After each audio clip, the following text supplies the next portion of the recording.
Hello, in this video I'm gonna show you how to install Microsoft Edge browser on your Oppo Reno 7 Lite.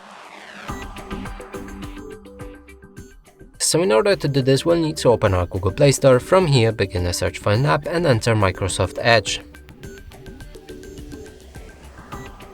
Hit the search button. Now select this app and install it.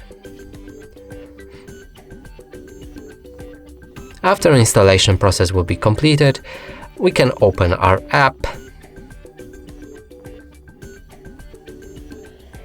Here you can sign in to turn on sync or add any other account. You can sign in right here as well. I'm gonna do it later. You can enable or disable to share your data preferences. I'm gonna disable it, then confirm. You can also set Microsoft Edge as default browser, so I'm gonna do it. You can click on not now if you don't want that. I'm gonna select Edge and then set as default.